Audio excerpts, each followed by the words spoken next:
Құрметті кеңес мүшелері, бүгін біз Самұрық-Қазына ұлттық әл-ауқат қорын басқару жөніндегі кеңестің отырысын өткізейік деп отырмыз.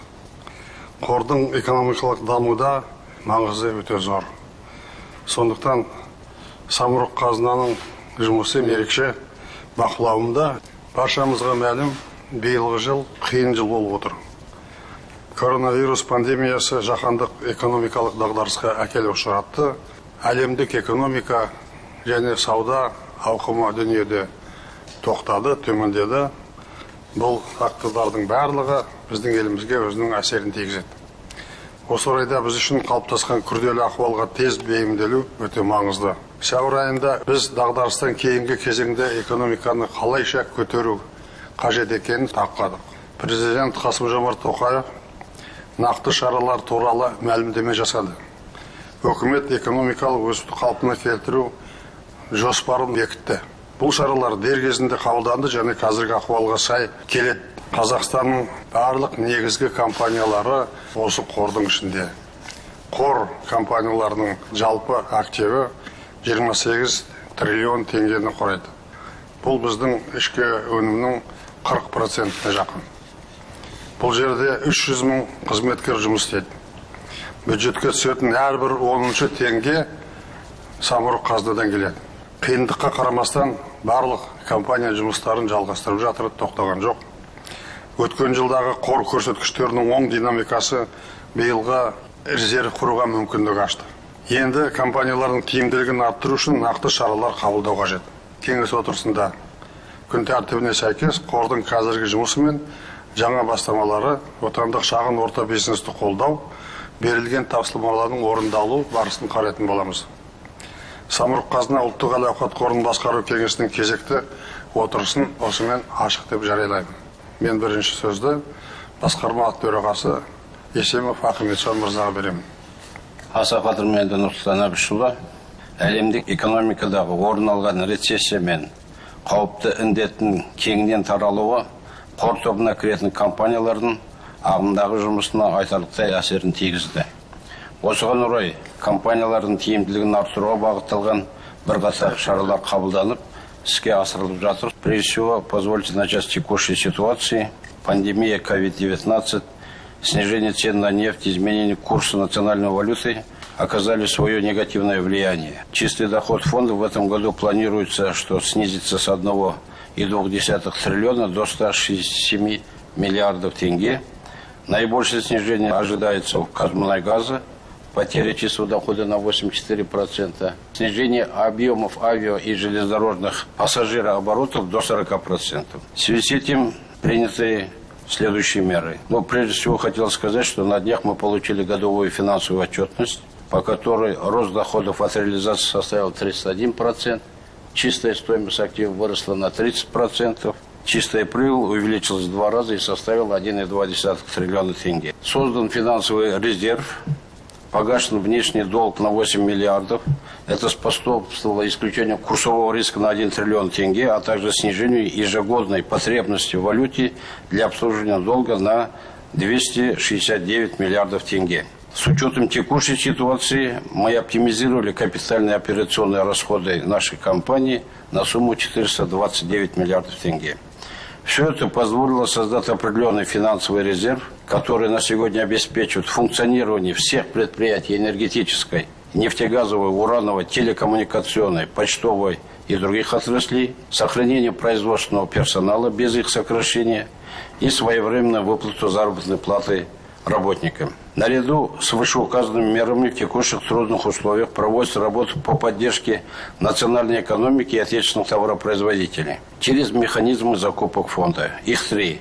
Первое – совершенствование самих механизмов. Второе – реализация программы создания новых производств.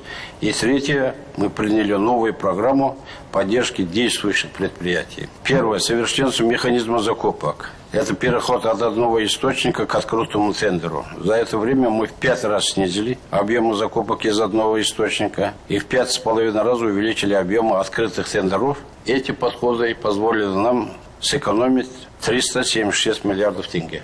Следующее – оптимизация внутрихолдинговых закупок. Раньше 4500 позиций были внутри холдинга. Его мы снизили в 21 раз. Объемы закупок в денежном выражении было 1,9 триллионов, сейчас составляет 500 миллиона. Это позволило передать в конкурентную среду 819 миллиардов тенге. Доступ к этим закупкам получили 17 тысяч субъектов бизнеса. И здесь тоже наши компании сумели сэкономить 52 миллиарда тенге. За счет этого сколько людей получили работу? Если 17 тысяч субъектов бизнеса участвовали в закупках фонда, там же люди работают. Да. И бюджет компании сэкономлен на 52 миллиарда. Да. Второе. Этот год мы объявили годом поддержки казахстанских товаропроизводителей и определили ряд конкретных мер. Одним из них и наиболее эффективным стал механизм оффтейк-контрактов, инструмент гарантированного заказа импортозамещающей продукции. Здесь мы провели очень большую работу, сделав анализ тех товаров, которые не производятся в стране, но необходимы для наших компаний. Совместно с Палатой Атамекен рассмотрели инвестпроекты по созданию новых производств, по итогам которых заключаем долгосрочные оффтейк-договора на 3-5 лет. Если в 2018 году было 2 всего лишь проекта первых, на сегодняшний день уже 35 договоров на 22 миллиарда, 218 миллиардов объем инвестиций для создания этих новых производств и около 2000 новых рабочих мест. Третье направление, которое в этом году мы запускаем, это поддержка действующих казахстанских предприятий. На сегодняшний день, в связи с тем, что сложная финансовая обстановка в некоторых наших компаниях, некоторые заказали, но не могут оплачивать те товары, которые необходимы им. Поэтому мы из Самрука выделяем 50 миллиардов нашим портфельным компаниям, которые платят казахстанским предприятиям, а эти поставляют, в свою очередь, товар. Но мы даем эти деньги на возвратной основе своим портфельным компаниям. Следующим направлением в работе по обеспечению эффективного управления портфелем активов являются меры по сокращению уровня управления выхода из непрофильных активов. В свое время было принято по стране комплексный план приватизации на 16-20 годы. В целом по фонду включены было 167 активов, 138 уже исполнено, осталось 29, из них 21 в этом году, а по 8 я хотел бы сейчас более подробно остановиться. Первая компания «Казатомпром» в соответствии с этим комплексным планом была предусмотрена приватизация и размещение 25% акций. За прошлые и позапрошлые годы мы разместили 18,8. Поступило от этого 218 миллиардов тенге. По оставшимся 6,2 мы успешно разместили эти акции. 6,2% по $13 за акцию выручили 80 миллиардов тенге. И сейчас, когда акции всех компаний мировых падают, аналитики считают, что это очень удачное размещение акций. Следующая компания – это Казахтелеком. Фонд владеет 50% акций.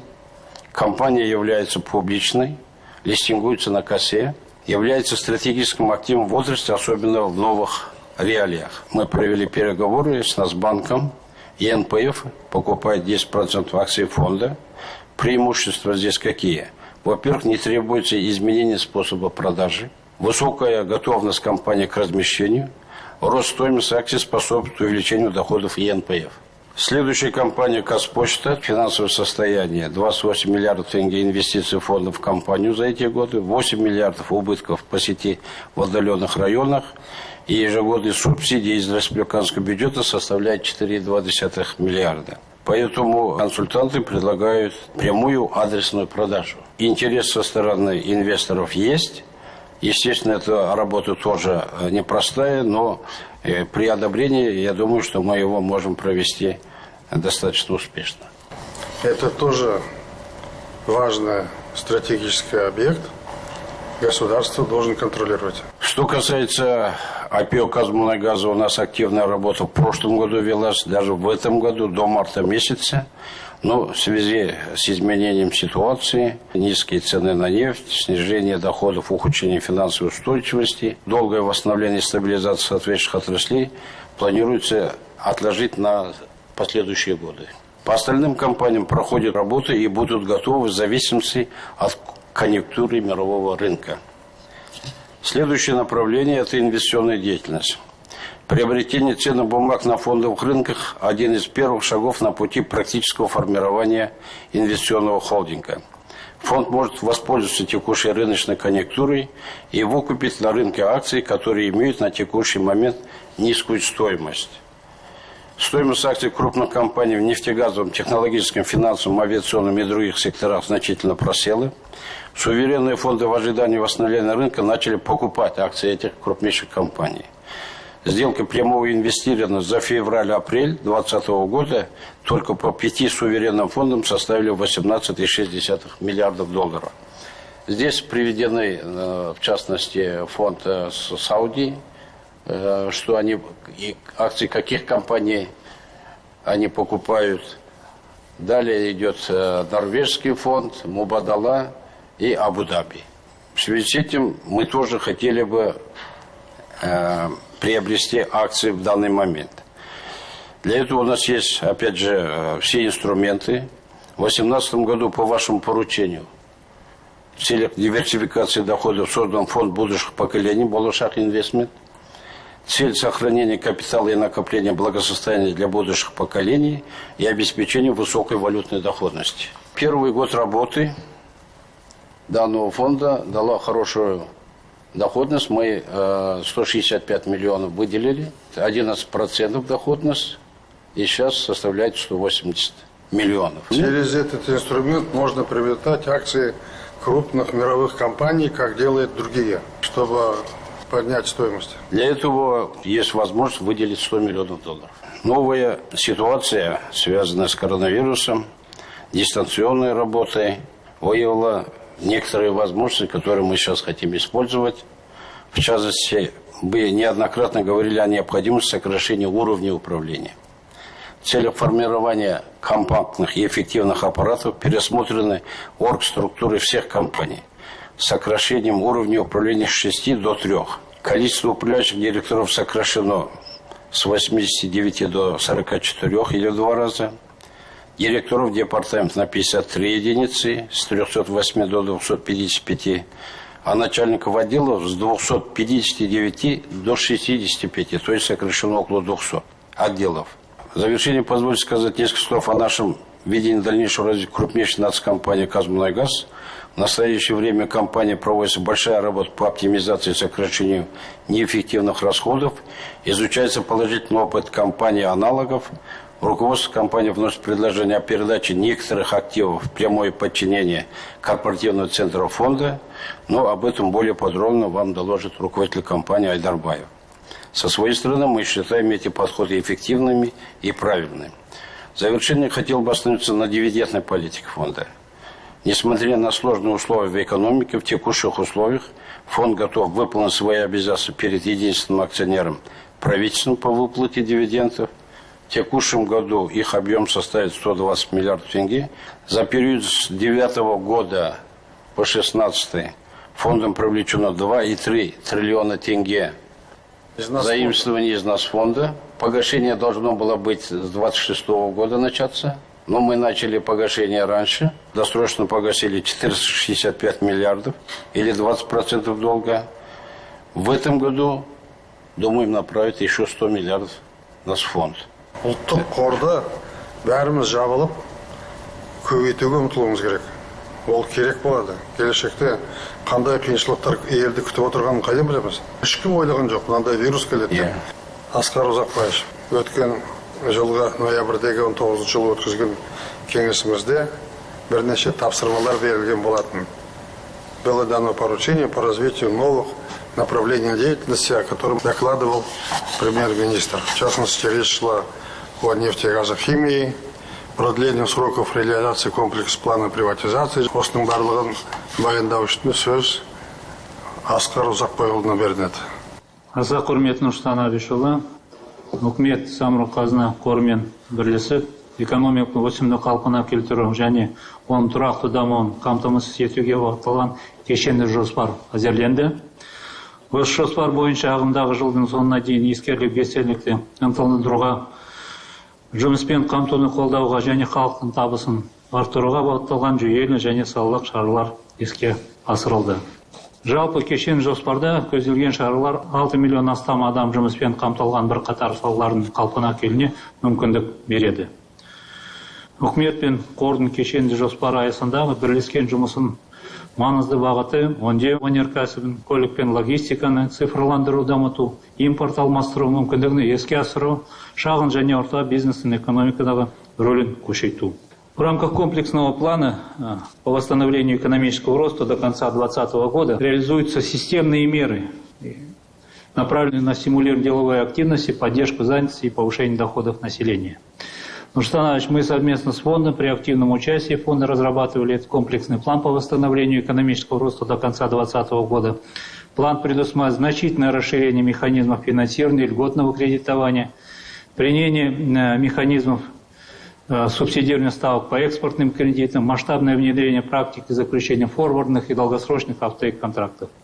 Снижается нагрузка и упрощается налоговое администрирование, минимизированы административные барьеры. Важнейшим направлением совместной работы правительства и фонда в рамках плана является развитие перерабатывающей промышленности, транспорта, логистики, цифровизации, импортозамещения. Озвученные Самрұқ-Қазына сегодня Ахметжаном Смағұловичем предложения также являются частью мер, реализуемых правительством совместно с квазигоссектором в рамках борьбы с последствиями спада мировой и региональной экономики и соответствует передовой практике антикризисного управления в мире.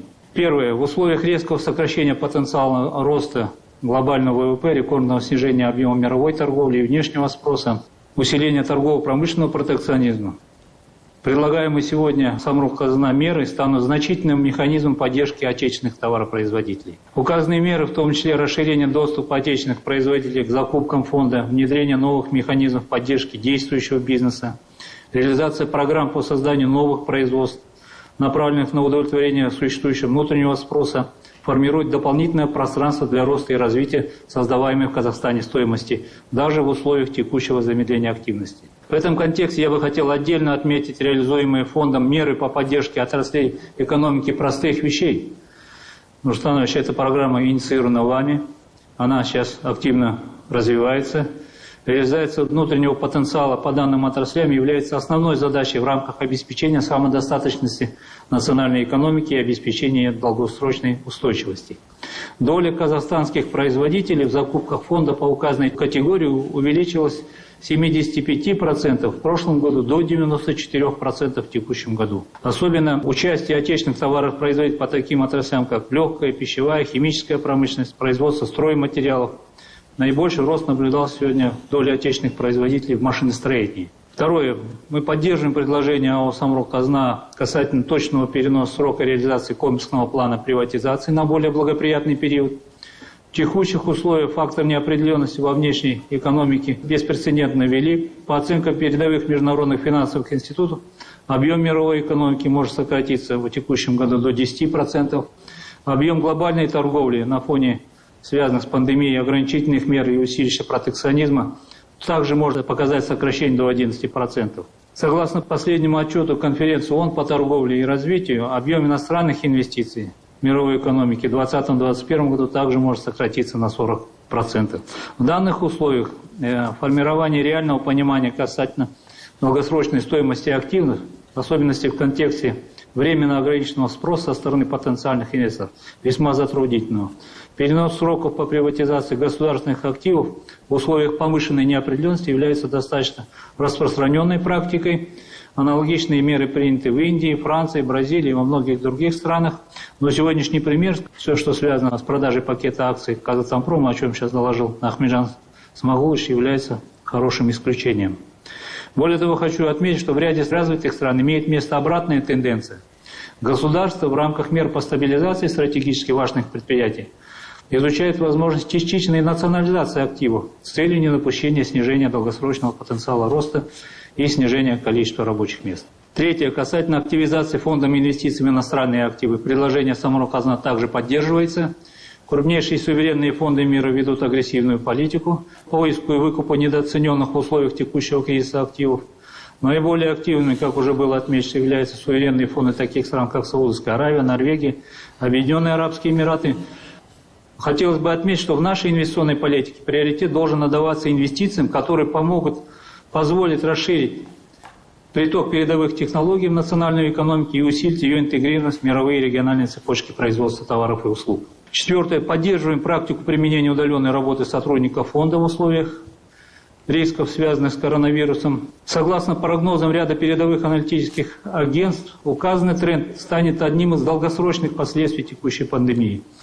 Указанная практика Нурсултан Абишевич повсеместно применяется и в правительстве, и в регионах. На сегодня 23 госоргана подключены к облачному документообороту, сотрудникам предоставлена возможность удаленной работы. В общем, около 70% работников госорганов перешли на удаленный режим работы. Опыт удаленной работы покажет, что качество исполнения поручений не снизилось. Срок принятия постановления снизили 2 раза, с 22 рабочих дней до 13, показывает свою эффективность.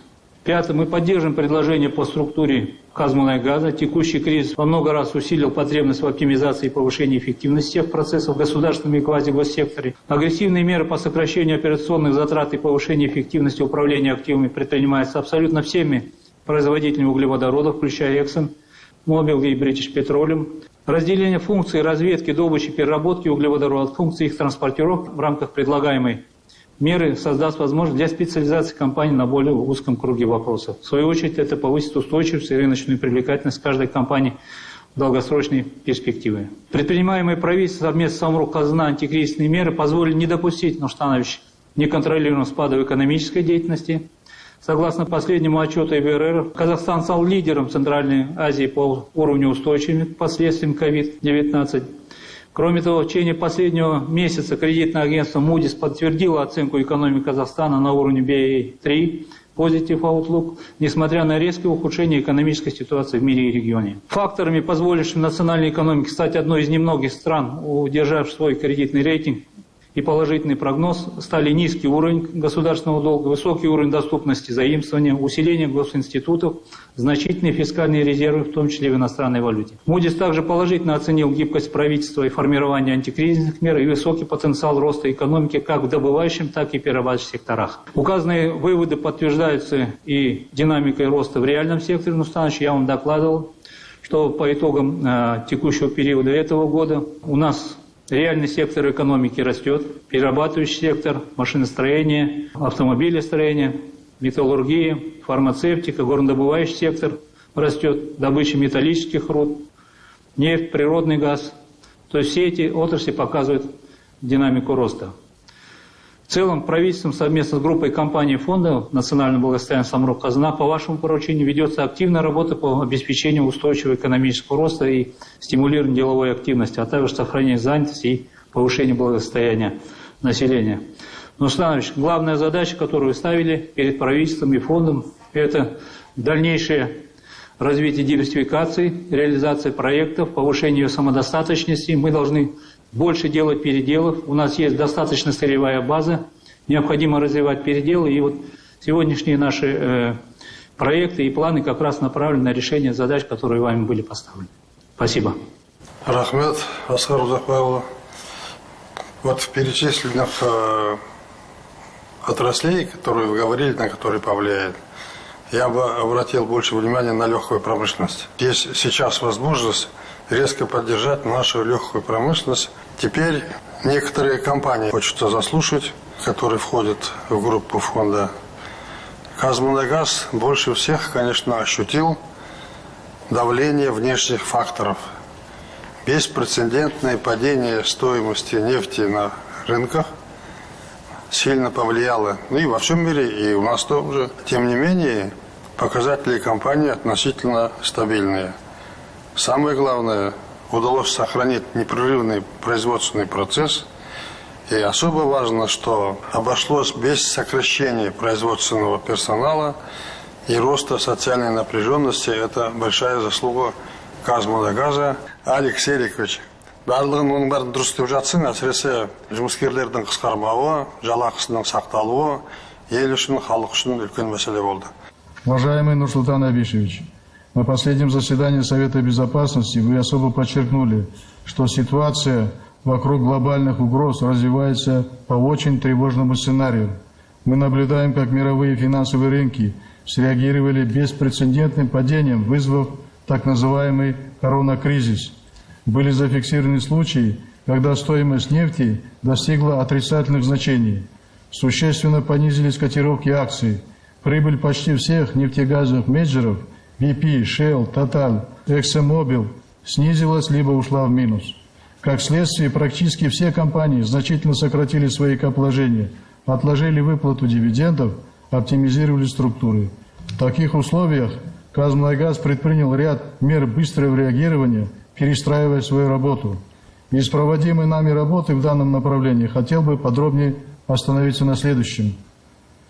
Во-первых, нами разработана концепция антикризисной стратегии, которая охватывает следующие 3 основных направления нашей деятельности. Первое – финансовая деятельность, то есть работа над повышением денежного потока Казмунайгаза и управление долговыми обязательствами. Второе – операционная деятельность, работа над оптимальным уровнем производства для достижения безубыточности деятельности. И третье – это посткризисное развитие, реструктуризация портфеля активов для повышения эффективности управления им в посткризисный период. Первыми шагами в реализации указанной стратегии стали оптимизация структуры и численности центрального аппарата, а также сокращение заработных плат руководству компании. Далее мы приступили к оптимизации наших затрат в целом по группе компаний. Так, общие расходы были сокращены на сумму более 146 миллиардов тенге в 2020 году и более 730 миллиардов тенге на предстоящий 5-летний период. Эта работа продолжается на постоянной основе. Думаем, что есть еще резервы для оптимизации. Но главным нашим принципом в вопросе оптимизации будет максимальное сокращение рабочих мест. Во-вторых, мы ведем подготовку к посткризисному периоду. В целях поддержания финансового состояния компании нами будет пересмотрена программа приватизации и дивестиций, а также ряд других мер. Кроме этого, есть дальнейшие предложения по оптимизации структуры Казмунайгаза. Уважаемый Нурсултан Абишевич, за годы независимости под вашим руководством в стране была создана мощная транспортная инфраструктура по нефти и газу. Были построены нефтепроводы от Асуа-Лошеньков, Кинкияк-Атрау, расширена пропускная способность нефтепровода Атрау-Самара, а также построены газопроводы Казахстан-Китай, Бейнеу-Шымкент, Сарыарка. Вся эта транспортная инфраструктура принадлежит в настоящее время 2 нашим дочерним организациям Казтрансойлу и Казтрансгазу. В период развития инфраструктуры нахождение этих компаний в составе Казмунайгаза было полностью оправданным. Необходимо было сосредоточить все ресурсы в единый центр для развития диверсифицированной сети транспортных маршрутов. К настоящему моменту все эти работы практически завершены, и указанные 2 компании уже стали самостоятельными и, можно сказать, самодостаточными. В этой связи предлагается на первоначальном этапе переподчинить пока только одну компанию, это компанию Казтрансгаз, напрямую в Самрук-Казна, что позволит, первое, сократить уровень управления, второе, оставить инфраструктурные проекты у государства в случае выхода Казмунайгаза на IPO, и третье, самому Казмунайгазу сосредоточиться на разведке, добыче и переработке нефти и газа, а также на порученных нам проектах нефтегазохимии. Опыт зарубежных стран также показывает, что обычно транспортная инфраструктура существует отдельно и принадлежит государству. Что касается текущей ситуации, как известно, для балансировки спроса и предложения нефти на глобальных рынках страны ОПЕК+ пошли на значительное снижение добычи нефти, а Казахстан поддержал такое решение. Поэтому из-за сокращения объемов добычи и падения спроса на нефтепродукты мы прогнозируем, что к концу текущего года наши производственные и финансовые показатели будут невысокими. Однако мы не драматизируем ситуацию. У Казмунайгаза есть определенный запас прочности, который мы будем частично использовать для поддержания наших дочерних компаний. Құрметті Нұрсұлтан Әбішұлы, жаһандық дағдарыс дүниежүзінің барлық елдері мен салаларына ықпалын тигізді. Сіз жақында жұмыс тәртібін қайта қалыптастырып, жаңа әдіс-тәсілдерді қолдану қажет деп атап өткен едіңіз. Біз осы жұмысты қолға алдық. Дағдарысты еңсеру үшін біздің мүмкіндігіміз жеткілікті. Үкіметпен және Самұрық-Қазына қорымен күш біріктіре отырып, Казмунайгаз барлық қиындықтарды еңсеріп, ел игілігі үшін жұмыс істеуді жалғастыратынына сенімдімін. Самұрық-Қазына қорының ішіндегі ең үлкен компания Казмунайгаз. Сондықтан мына жылдарда әрине оңай болмайды. бірақ барлық дүниежүзілік компаниялармен бірге көрген нәрсе, бірге еңсеру керек. Осы жұмыстардың барлығын ары қарай жалғастыра беріңіз. Газификация Астаны как идет? Нурсултан Абишевич, задача, которая ставилась перед Казмунайгазом и Самрукказной в части строительства магистрального газопровода завершена еще в декабре прошлого года. Сегодня этот газопровод находится под давлением, он готов к работе. И сегодня мы знаем, что регионы, в том числе город Астана, сегодня строятся распределительные газопроводы. И мы ждем, что к отопительному сезону этого года газ будет, значит, подан в регионы. То есть с вашей стороны все готово, регионы должны разводящие сети создавать. Прошу правительство за этим проследить. Нурсултан Абишевич, город Нур-Султан в этом отопительный сезон газ получит, примет. Как уже сейчас было доложено, газопровод Сарыарка, он введен в эксплуатацию, находится под давлением. Сейчас в настоящий момент ведется перевод ТЭЦ-2 на газ. Здорово. Значит, строятся газораспределительные сети. Большое количество объектов по городу Нур-Султан в этом году будет переведено на газ. Кроме того, город Темиртау, Нурсултан Абишевич, ведет работу по переводу на газ. Частично город Караганды, город Жезказган. То есть по всей протяженности трассы, все крупные населенные пункты, города, которые были запланированы к обеспечению газа, сегодня ведут работу по приему газа уже в этот отопительный сезон. Мы впервые, как независимое государство, проложили такой протяженности огромный газопровод с юга на север, правильно? Никогда такого мы делали, и сейчас надо, чтобы это все заработало на благо людей, чтобы ощутили. Это, во-первых, экология города Нур-Султан и обеспечение вот этих рабочих городов газом. Это совсем другая жизнь у людей будет. Стратегиялық маңызы бар Казахстан теміржолы компаниясы. Эта отрасль тоже перенесла тяжелые влияния ограничительных мер, которые применялись. Мы были вынуждены остановить пассажирские перевозки. Такого в истории нашей страны еще никогда не было. В прошлом году на заседании Совета мы обсудили перспективы развития компании. Были конкретные результаты и говорили мы о планах на перспективу. Сауат Мухаммадбаевич.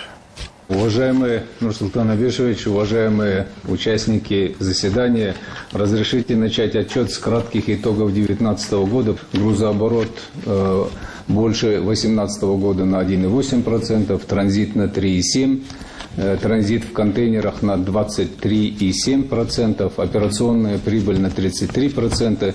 Это как раз результат реальной работы, операционной прибыли. У нас, правда, есть отрицательный результат по неоперационной деятельности. Он связан с курсовой разницей, с резервами. И следующий показатель, кредиторская задолженность, удалось уменьшить на 17%. Таким образом, по текущим обязательствам Казахстан Темиржолы 100% выполняет все свои обязательства. Кратко хотел пройтись по основным транзитным контейнерным маршрутам, поскольку это наши основные доходные, внетарифные доходы. Основной объем – это по традиции Китай и Европа. Здесь 3 маршрута. Один через Монголию, другой чисто по России и третий маршрут через Казахстан. Мы еще больше увеличили долю присутствия в этом транзите, и за 4 месяца он достиг доли 91% среди этих всех 3 маршрутов. По другим 2 маршрутам эта доля даже уменьшилась в абсолютном выражении. У нас рост на 50%. Прилично увеличился транзит из Китая в Среднюю Азию. Туда идут значительные поставки на 26% за 4 месяца. Маршрут в Закавказье не увеличился, к сожалению, с ограничительными мерами, связанными в закавказских странах, Азербайджане, Грузии. Но там объем относительно небольшой. Я думаю, что в течение года наверстаем. Там всего 1,6 тысяч ДФЕ, это 20-футовых эквивалентов. Но в будущем этот маршрут должен заработать. Мы же для этого поддерживали, работали с Турцией, Грузией, с Азербайджаном. Вот эти вопросы можно же снять. Это межправительственно поработать, и тебе можно поработать с коллегами. Мы Договорились не только ассоциацию оставить, сделать совместные предприятия и по типу Россия, Белоруссия, Казахстан сделать совместное предприятие с единым тарифом по всему маршруту. В прошлом году в конце осенью прогнали впервые поезд через территорию Турции, через Босфорский пролив по туннелю в Прагу, в Европу. И это, он, понятно, дороже, чем через Россию и Беларусь, но Южную Европу очень перспективный, и, безусловно, мы его разовьем, Нурсултан Абишевич. Транзитные маршруты в тяжелейших условиях, проложенные через Казахстан, дали такой эффект, такой рост транзита и такие нам возможности. Эту работу надо продолжать. Мы будем получать до 5 миллиардов долларов за счет транзита. Постоянно надо работать с партнерами, чтобы продолжать увеличивать и создавать возможности для легкого транзита. Следующий контейнерный транзитный маршрут – это в Иран. Здесь объемы не такие большие, но динамика, прошу обратить внимание, по сравнению с прошлым аналогичным периодом года увеличена в 2 раза. На 100% по сути. И еще что важно, по сути, весь этот поток идет только по территории Казахстана через порт Ахтау и таким образом загружает порт Ахтау. И в целом, на фоне падения грузооборота в рамках СНГ, то, что транзит выстреливает, это часть грузов, мы не полагаем, а это так и есть, морских и авиаперевозок, они перекинулись на железнодорожный транспорт ввиду новых ограничений в разных странах. Пассажирские перевозки в 2019 году приобрели за счет бюджетных средств 91 вагон. До сентября 2020 года будет осуществлена поставка еще 68 вагонов. Утверждена и Советом директоров, и Транспортным советом стратегия обновления парка пассажирских вагонов. Будет приобретено до 2029 года 500 вагонов по новым техническим требованиям. Все они будут собраны на том заводе «Тулпар», который расположен в Астане. Теперь я хотел бы комментарии услышать Эйр Астана, господин Питер Фостер здесь. Компания ваша работает международным правилам и требованиям. Это всех нас радует, мы знаем. К сожалению, сегодняшняя ситуация в мире снизила авиаперевозки, особенно пассажирские. Хотел бы знать ваше мнение и перспективу на дальнейшую работу. Пожалуйста. Sure, First President, thanks very much and good afternoon. Yes, as you have rightly pointed out, this... Приветствую вас, уважаемый Нурсултан Абишевич. Как вы правильно отмечаете, авиационная индустрия переживает беспрецедентные времена. Сложно всем, нам же повезло. Мы зашли в кризис после весьма благополучных 14 месяцев трейдирования. Мы были в состоянии сдержать и удержать свои финансовые потоки. Несмотря на сложный кризисный период, были найдены и новые ниши. В нынешних условиях выживают воздушные грузоперевозки. И Эйр Астана переходит к этому. Изначально мы были компанией, занимающейся исключительно пассажирскими перевозками, но сегодня мы детально изучаем и вопрос грузоперевозок. Сегодня у нас имеются 32 чартера в направлении Китая и стран Европы. Мы перестраиваем некоторые свои Боинги 767 для того, чтобы они возили и пассажиров, и грузы. Устанавливаем отдельный дивизион для грузоперевозок Эйр Астаны. И очень скоро 2 дополнительных Боинга будут переконструированы для перевозки грузов. Это наша мера реагирования на кризис. All of the local employment contracts. Хорошо, продолжайте в таком же духе. Казатомпром – одна из крупнейших компаний в мире по добыче на сегодня, по запасам и экспорту урана. Это компания, которая напрямую влияет на мировую конъюнктуру цен на уран. Как сегодня обстоит дело? Сегодня мы, наряду с текущими оперативными мерами, продолжаем работать над долгосрочными задачами по развитию отрасли и по увеличению стоимости компании. Мы продолжаем работать с нашим принципиально новым подходом по отношению к урановым запасам страны. Как я вам докладывал, мы смотрим на наши урановые запасы как на актив, который вы доверили Казатомпрому управлять, и мы будем управлять этими активами в целях долгосрочной максимизации выгодов для всех стейкхолдеров. Как вы сами заметили, мы самый крупный производитель урана в мире. Цена на уран поднялась в этом году на 40%, что позволило компании еще усилить свое положение на рынке и укрепить свои финансовые возможности. Работаем в штатном режиме, никаких сокращений, увольнений не допустили. Хорошо, продолжайте в таком же духе. Я хочу обратиться к Ивану Шпекову Сикееву по Казтелекому. Что делается в национальной коммуникационной компании, которая является крупнейшим оператором связи, это стратегический актив государства, и вот в сегодняшних условиях ускорилась загрузка вашей компании, работа ваша, и как дальше будет продвигаться прогресс? Ну, Руслан Ильич, работы действительно стало очень много, особенно первые 2 недели, когда основная часть сотрудников компании и бизнеса вышла на удаленку, ресурсы компании пришлось увеличивать, и, по сути дела, нагрузка увеличилась на 30% на нашу сеть, и у нас увеличилось 70% количество обращений на наши колл-центры для подключения на интернета. Компания с этим справилась, и действительно развитие пойдет вперед. Удаленный доступ всех приучил к домашней работе, к удаленному доступу к работе. Появилось очень много приложений, с помощью которых происходит связь, и поэтому, в принципе, компания и отрасль помаленьку выросли за счет того, что количество потребителей и пользователей увеличилось. Даже я хочу привести статистику, что когда у нас был отток с фиксированной линии, с обычного телефона у нас ежемесячно было снижение, то в начало пандемии это снижение перестало быть, даже увеличить количество людей, которые стали пользоваться городскими телефонами. Мен айтып кеттім, өздеріңізге белгілі, Самұрық қазына қорын дүниедегі ең үздік тәжірибеге сүйеніп отырып біз жасадық. Негізгі мақсаты ұлттық экономиканың бәсекеге қабілеттілігін арттыру, ұлттық компаниялардың активтерінің бағасын көтеру. Қор өзінің миссиясын орындап келеді, әсіресе кейінгі жылдары. Қиын кезеңдерде экономикамыздың нақты қолдаушысы болып, зор үлес қосты. Когда по моему распоряжению создавался фонд «Самұрық-қазына», то в него вошли самые крупные активы страны. Это было сделано для поднятия стоимости их активов, генерации доходов, увеличения производительности труда в этих компаниях. Хочу отметить, что по итогам прошлого года, как было здесь доложено, фонд показал положительную динамику почти по всем производственным и финансовым показателям. Прибыль в прошлом году составила 1,2 триллиона тенге, платежи в бюджет 1,1 триллиона тенге. В целом, за 2018-2019 годы фонд увеличил доходную часть госбюджета в виде налоговых выплат на 2,2 триллиона тенге. В рамках погашения обязательств было перечислено в Национальный фонд 460 миллиардов тенге. Это очень хорошо.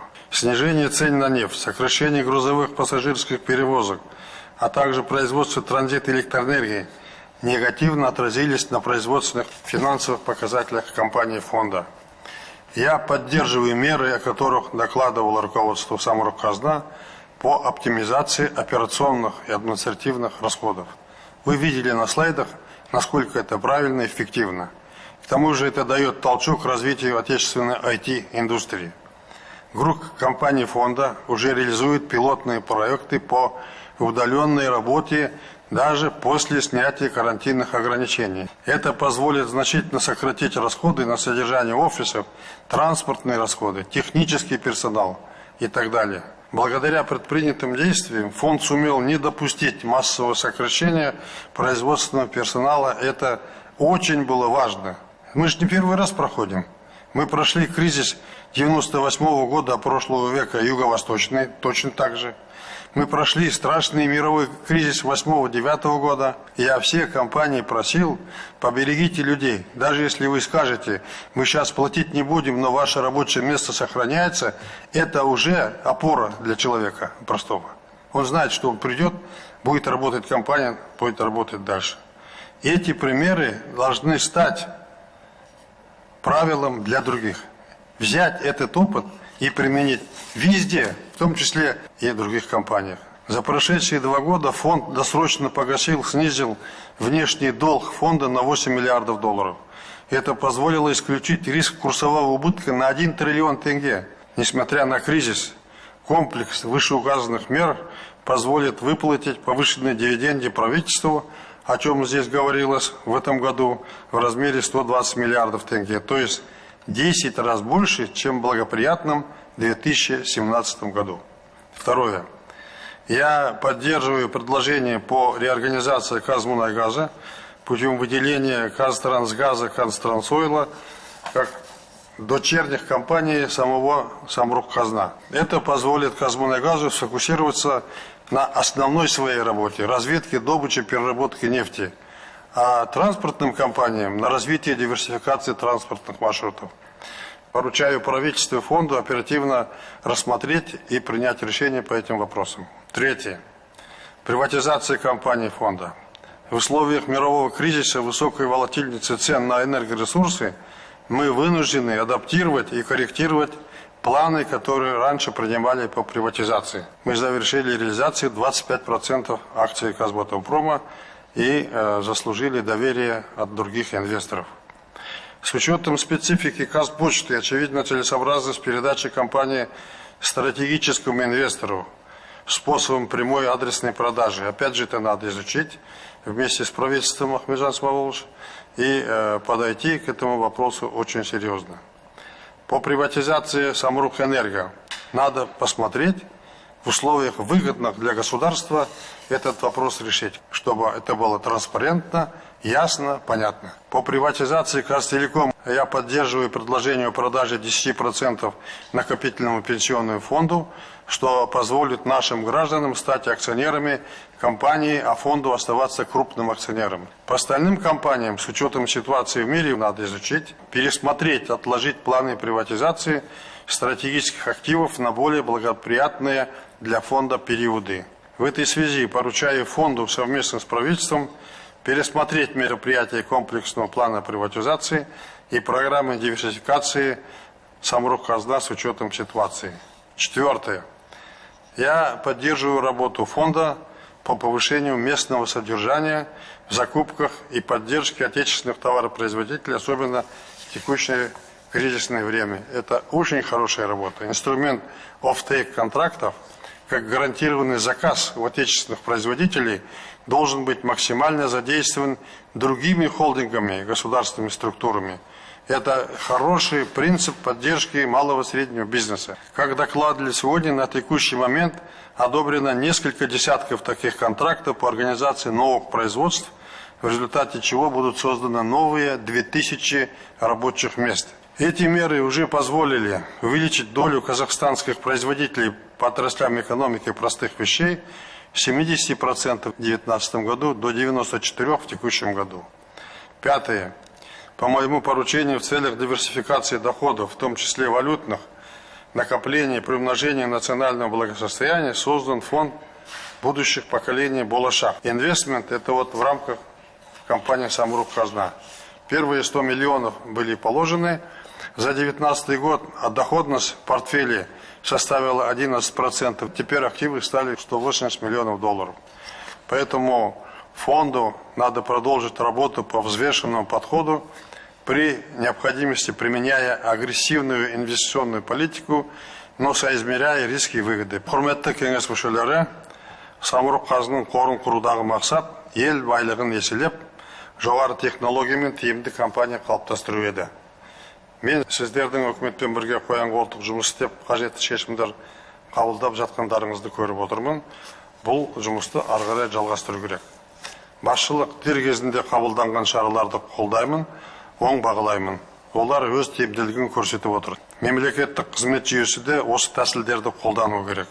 Біз жүйелі жұмыстың жемісін көріп отырмыз. Кәсіпорындар күрделі ахуалға қарамастан жұмысын жалғастырып жатыр. Қызметкерлер қысқарған жоқ. Жалақы уақытылы төленіп жатыр. Қазіргі уақытта ең маңызды мәселе. Осы айтылған мәселелердің барлығын қолдаймыз. Баршаларыңызға табыс, денсаулық тілеймін.